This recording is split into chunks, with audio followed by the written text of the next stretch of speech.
नहीं आ पाएगा।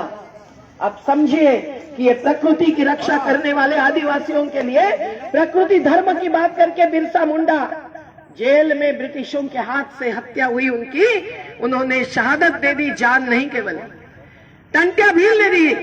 और ऐसी जो सभी लड़ाइयां आजादी में चली उसका आज केवल तिरंगा फहरा कर नहीं होगा पालन। उनके सपनों को मंजिल तक पहुंचाना है तो हम सब लोगों को साथ में चलना है, क्योंकि तिरंगा में वो रंग जो है केसरिया का वो त्याग का रंग है, वो हरा रंग जो है वो खेती का रंग है, और सफेद रंग शांति का रंग है। ये तीनों अगर जीवित रहेंगे तो देश बचेगा और जीवन भी बचेगा। वन है तो जीवन है। पर आज देखिए नदी की भी क्या हालत है। ये कौन है जो रो रही है? मैं संजय भोसले जी को निमंत्रित करती हूँ। कहाँ है भाई, कहाँ गए? आइए आइए। आप क्या इनको देखकर महसूस करते हैं कि इनके ऐसे पेंटिंग्स है जो बैठ बैठकर भारतीय दिल भी बनाते हैं और अपने दिल और दिमाग लगाकर अपने विचारों को इन चित्रकला के साथ वो प्रदर्शित करते हैं जो नीचे भी लगे हुए हैं। लेकिन ये नदी की हालत आप जानते हैं। टेस्ट रिपोर्ट मेरे पास है, आप मांगिए। आप ये जो पानी पी रहे हैं वो पीने लायक नहीं है, इसलिए पथरी हो रही है, इसलिए कैंसर फैल रहा है, इसलिए पेट का दर्द बढ़ रहा है और हॉस्पिटल्स भी बढ़ते जा रहे हैं। जबकि सरकारी अस्पताल के डॉक्टर्स हमारे पास शिकायत करते हैं कि हमारे पास कई बार पैरासिटामोल के लिए भी पैसा नहीं आता है। भाई ऐसा क्यों? सरकार की जिम्मेदारी है। अगर सरकार उद्योगपतियों को मुनाफा देकर उससे चंदा लेकर चुनाव चलाती है, वो कोई भी पार्टी हो, तो हम कहेंगे कि उद्योगपतियों की, पूंजीपतियों की जागीर नहीं, देश हमारा है। पूंजीपतियों की जागीर नहीं। और इस सब के कारण क्या हो रहा है? ये पैसा पैसा पैसा। जो सुखेंद्र भाई का फोन लगाओगे तो पैसा बोलता है, पैसा बोलता है, ये आता है। करोड़ों की हेराफेरी ये करते हैं। हमारे जैसे आंदोलन जब इस पर सवाल करते हैं तो झूठा आरोप हम पर लगाते हैं। एक भी पर्चा नहीं है उनके पास प्रूफ दिखाने के लिए। हमने 8000 पर्चे दे दिए, करो जांच। लेकिन हमारी जो जीवनशालाएं चलती है, किसी को देखना है तो मेरे पास अभी फोटो तैयार है, उनको ये कहते हैं चली ही नहीं। तो ये जो साजिश है, जो भी संघर्ष करते हैं, अहिंसक संघर्ष, एक पत्थर नहीं उठाते हुए, एक बंदूक नहीं जानते हुए, तो उनको भी जैसे सेंचुरी का पेंडोल तोड़फोड़ कर दिया, वैसे ये ताकत तोड़फोड़ की भी कोशिश करते हैं। कितने सारे कार्यकर्ता आज जेल में है। हम लोगों को कतार में खड़ा करो भाई, कोई दिक्कत नहीं है, लेकिन जेल चाहिए कि स्कूल चाहिए, ये भी तो सोचो। और जो भी सवाल खड़े करते हैं उनको आप डराते हैं, पर डरपोक लोग कहीं देश को बदल नहीं सकते हैं। जिन आजादी आंदोलन लड़ा और आजादी पाई, वैसा ही नया आजादी आंदोलन आज किसानों का है, मजदूरों का है, चल रहा है। और इन सभी आंदोलनों की एकता के साथ आज ये नफरत छोड़ो की बात भी क्यों करनी पड़ रही है? इसीलिए ना कि हर गांव में जाकर अगर कोई कहेगा कि तुम हिंदू हो कि मुसलमान हो, तुम दलित हो कि सवर्ण हो, तू ब्राह्मण हो कि कौन हो, भाई आप हॉस्पिटल में जाओ और आपको खून के लिए तरसना पड़ेगा, तब खून मंगाओ और कहो कि मुझे मुस्लिम का ही खून चाहिए, मुझे हिंदू का ही खून चाहिए। ऐसा हो सकता है? नहीं। आप ए या बी या ओ या आर यही देखेंगे ना, तो लहू का रंग एक है, धनी का क्या गरीब क्या। लहू का रंग एक है, अमीर क्या गरीब क्या, हम सब एक हैं, हम सब। तो आज इसीलिए ये नफरत की कोई दीवार खड़ी नहीं होनी चाहिए जो हिंसा लाती है। गरीब ही भुगतते हैं। खरगोन में क्या हुआ, सेंधवा में क्या हुआ, इसकी पूरी हकीकत मेरे पास मैंने लिखी हुई है। पहले दिन तो पुलिसों ने जाने नहीं दिया, लेकिन दूसरी बार जब हम 2-4 किसान और सब गए, एक एक माता की आक्रोशित बात सुनी। आज भी ऐसे भी युवा जेल में हैं जिन्होंने हिंदू मुस्लिम सभी के अंत्य संस्कार किए थे। ये कितनी बड़ी बात है कि देश की गंगा जमुना तहजीब रही है परंपरा। राणा प्रताप हो कि शिवाजी महाराज हो, उन्होंने सभी धर्म गुरुओं को अपने लिए लिया था, अपना संदेश लेने के लिए, और उनकी सेना में भी सभी शामिल थे। गुरु गोविंद सिंह सिरसा में पहुंचे थे। हम जब हमारे किसान आंदोलन के साथ ही सिरसा में पहुंचे, किसान स्तंभ खड़ा करने के लिए चौटाला जी के दरवाजे में हमने खड़ा करके दिखाया और जीत गए 13 महीने के बाद, अब जानते ही है। लेकिन गुरु गोविंद सिंह ने सिरसा में जाकर पहले क्या बात की? सभी जाति पातियों को एक किया था। गुरु नानक ने पहले क्या बात की?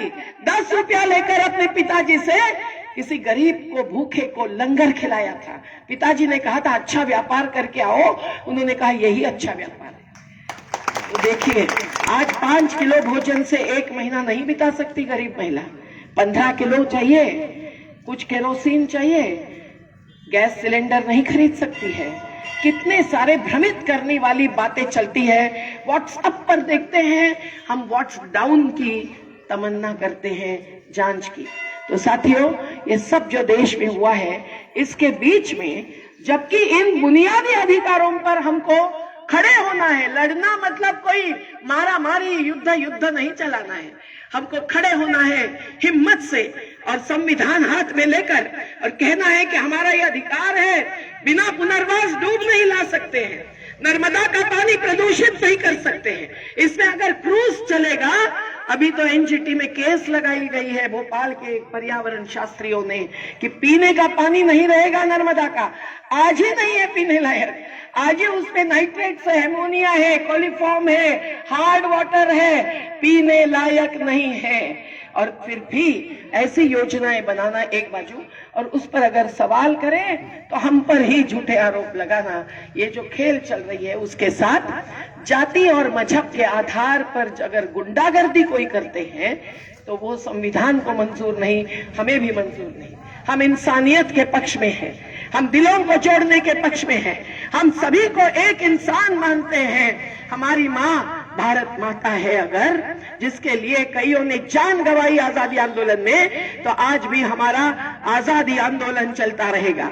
ये आई हमारी हरिओम भाई आई, छोटू भाई आए, सभी का स्वागत है। कौन बनाता हिंदुस्तान?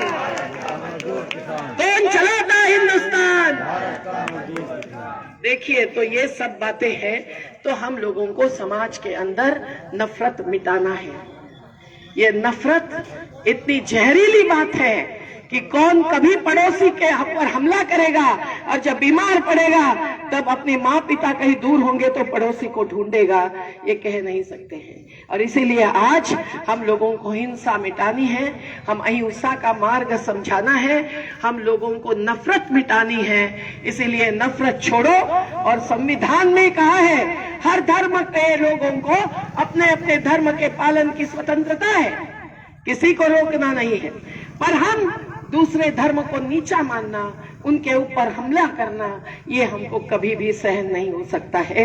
ये धर्म नहीं है, हिंदुत्व में भी नहीं और इस्लाम में भी नहीं कभी ऐसा कहा गया। भगवान महावीर ने तो पूरी हिंसा का विरोध ही किया, बुद्ध में भी ऐसा ही कहा। मैं अभी उत्तर प्रदेश में कुशीनगर में थी, लुम्बिनी और कुशीनगर से बुद्ध का संदेश गया। आज जगह जगह के, राज्य राज्य के हजारों लोग वहां पहुंचते हैं। नर्मदा किनारे भी सभी परिक्रमावासी आते हैं, पर न रास्ता रहा है और खेती जबरदस्ती लेकर रास्ते बना रहे हैं। सब कुछ उल्टा हो रहा है साथियों। हम लोगों को जल जंगल जमीन बचानी है, रोजगार बचाना है, पर हम लोगों को जनतंत्र बचाना है तो पंचायत ही नहीं, ग्राम सभा का अधिकार बचाना है। कारखानों में काम करने वाले श्रमिकों का अधिकार है कि वो कोई भी उद्योगपति को मनमानी नहीं करने देंगे। ये कानून में लिखा है, कानून 1947 का है। उस कानून के तहत हमारी केस है, आज भी उच्च न्यायालय में लगी हुई। तो बार बार ये तारीख आगे बढ़ाते हैं। अब कल उन्होंने कहा है कि अगली बार आपकी सुनवाई करेंगे। पर साथियों, हम भीख नहीं मांग रहे, हम न्याय मांग रहे हैं। और इसलिए एकजुटता, जाति पाति मजहब पंथ प्रांत के पार जाकर जो यहाँ आज दिख रही है, उसको लेकर हम लोग आज इस यात्रा को शुरू कर रहे हैं। और इस यात्रा के तहत हम लोग हर गांव को, हर बस्ती को ऐलान करने वाले हैं। कोई हमारा विचार उन पर थोपने वाले नहीं है, पर उनके दिल तक अगर ये समझ जाए कि हम सब लोग इंसान हैं, जो तड़पते हुए कोरोना में कई लोगों को समझ में आया था कि ऑक्सीजन क्या है, प्रकृति क्या है और इंसानियत क्या है। तो ये बहुत जरूरी है कि जब बेटे नहीं जलाते, अंत्य संस्कार करते नहीं, तो कोई दूसरे धर्म के व्यक्ति आकर कहते हैं तो उनको हम सलाम करना चाहिए, जेल बंद नहीं।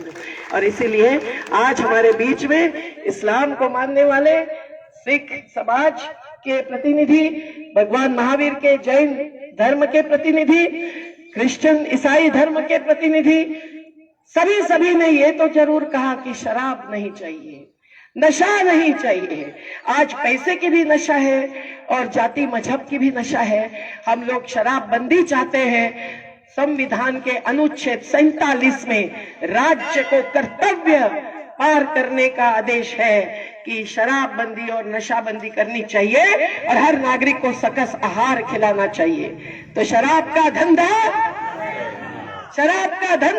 सबसे गंदा, शराब का व्यापार बंद करे सरकार। आप सुनते नहीं सूर्यकांत भाई, और नारा देते हैं महिलाओं का। तो ये देखिए, हम सब लोग आज यात्रा चालू करने जा रहे हैं। उसके पहले मिश्रा जी एक सबको सलाम करता हुआ एक गीत गाइए, और तब तक हमारे सभी यहाँ बैठे हुए साथियों को, राजेश खेते जी, बैजनाथ आनंद जी और सभी ने नाश्ता खिलाने